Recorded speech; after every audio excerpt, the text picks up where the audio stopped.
Cockroach जनता party के प्रमुख अभिजीत दीपके आज महाराष्ट्र के नागपुर स्थित संविधान चौक पहुंचे हैं, जहां पार्टी के कार्यकर्ताओं और समर्थकों में बड़ी संख्या में जुटकर आंदोलन को समर्थन दिया है।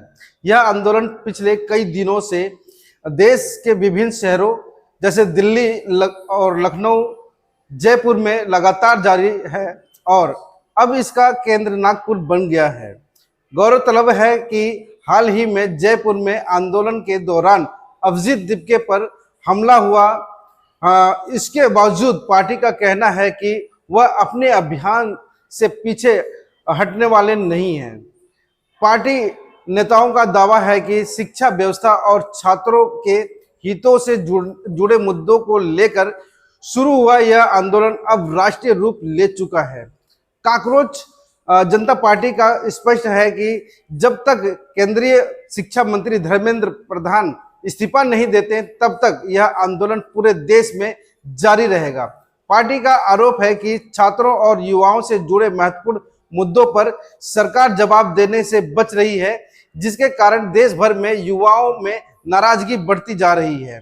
संविधान चौक पर आयोजित सभा के दौरान पार्टी कार्यकर्ताओं ने जोरदार नारेबाजी की और अपनी मांगों को दोहराया। आंदोलन को लेकर पुलिस प्रशासन भी पूरी तरह सतर्क नजर आया और सुरक्षा के व्यापक इंतजाम किए गए। अब देखने वाली बात यह होगी कि देश भर में फैल रहे इस आंदोलन का सरकार पर कितना असर पड़ता है और आने वाले दिनों में यह आंदोलन किस दिशा में आगे बढ़ता है। तो पूरी वीडियो के बारे में आपकी क्या राय है? हम यहाँ पर आए हैं इसलिए कि हमारे बच्चों के सपोर्ट के लिए आए हैं। हमारे बच्चे रात दिन पढ़ाई करते हैं, इतनी मेहनत करते हैं और उसके बाद में उनको क्या फल मिलने वाला है। ये पेपर लीक करके जो पढ़े लिखे नहीं है वो आगे बढ़ रहे हैं। क्या डॉक्टर बनेंगे, क्या इंजीनियर बनेंगे, किसको बचाएंगे, कौन पेशेंट बचेगा इनके नकली डॉक्टर। इसलिए हम इनके सपोर्ट में हम यहाँ आए। धन्यवाद। हम देखते हैं कि जिस समय से इस देश में दिल्ली में ये सरकार बैठी है, यह आरोप उन पर लगता आया है, हमने खुद लगाया है कि जब से सरकार दिल्ली में बैठी है तब से शिक्षा में जो खर्चा है उन्होंने कम कर दिया। साथियों, जिस कोविड में लाखों लोगों की जानें गई, उसके बाद भी सरकार का शिक्षा पे, स्वास्थ्य पे खर्चा बढ़ाने का जो है मन नहीं हुआ।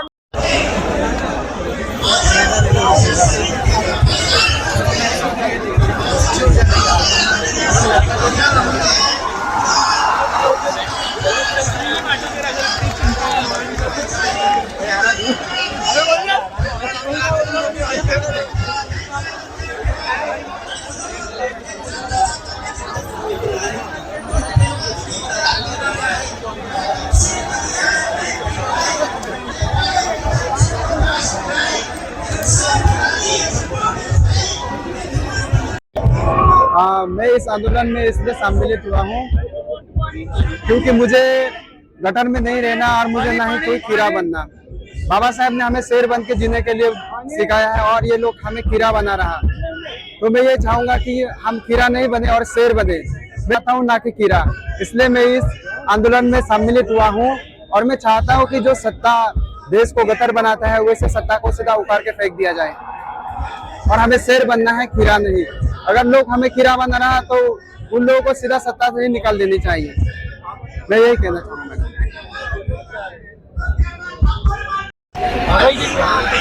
बहुत दूर हो गए ना, थोड़ा पास में जाइए।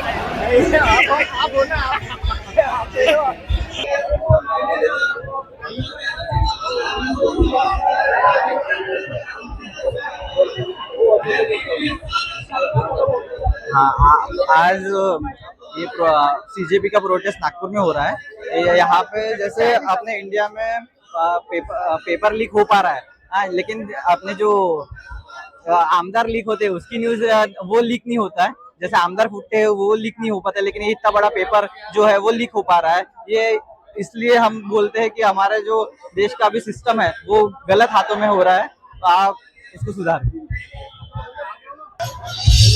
यहाँ पे बात हो रही है नीट एग्जाम्स की। तो जैसे आप देख सकते हैं कि पेपर लीक हुए 79, जीव गेले आहेत 8। पर ये तो सिर्फ ऑन रिकॉर्ड है, हमें क्या पता और कितने मारे गए होंगे बच्चे। और ये सिर्फ नीट वालों की बात नहीं है, अगर हम वर्ल्ड वाइड मतलब कोई भी फील्ड में देखें, जैसे मैं लॉ स्टूडेंट हूँ, मैं भी देखती हूँ कि मेरे एग्जाम्स में इतने सारे कॉन्सिक्वेंसेस होते हैं और जब पूछा जाता है तो उल्टा हम पे ही एक्शंस लिए जाते हैं। तो हम लोग जवाब मांगे किससे? इसलिए हम चाहते हैं जो मेन इंसान है, जो मेन एजुकेशन मिनिस्टर है, वो इस्तीफा दे, क्योंकि ऐसे बच्चे सर्वाइव नहीं कर पाएंगे। और मेरा बस इतना ही कहना है कि और हम लोग राजीनामा तो बहुत दूर की बात है, एक जवाब तो दे ही सकते हैं एटलीस्ट। इतने 5 प्रोटेस्ट सब तक हो गए हैं, हम सिर्फ एक जवाब मांग रहे हैं। कब तक हम लोग ऐसे प्रोटेस्ट करते रहेंगे? क्या करना चाहिए तुम लोग? तो बेसिकली हम यहाँ पे आए हैं कि रेजिग्नेशन मांगने के लिए, जो हमारे एजुकेशन मिनिस्टर धर्मेंद्र प्रधान, उनका रेजिग्नेशन, क्योंकि इंडिया में नीट का पेपर लीक हुआ है। और आई डोंट थिंक एक नेशनल लेवल के एंट्रेंस एग्जाम का पेपर का लीक होना बहुत सही बात है, और उसके बाद आप अकाउंटेबिलिटी भी नहीं ले रहे हैं। और रिस्पॉन्सिबल कौन है इस चीज के लिए? मुझे लगता है कि रिस्पॉन्सिबल है हमारे एजुकेशनल मिनिस्टर, जिन्होंने जवाब देना चाहिए, जिन्होंने बात करनी चाहिए। और वो सिर्फ नीट की बात नहीं है, 2014 के बाद से I think 1 lakh government schools बंद हुई है। क्यों बंद हो रहे हैं? क्यों हमारे एजुकेशन का खिलवाड़ हो जा रहा है? हमें इसी से जवाब चाहिए। तो हम चाहते हैं कि हमारे एजुकेशन मिनिस्टर सामने आए, बात करें और हमारा यूथ, जो हम यूथ ने जिनको चुना है, उनके लिए काम करें।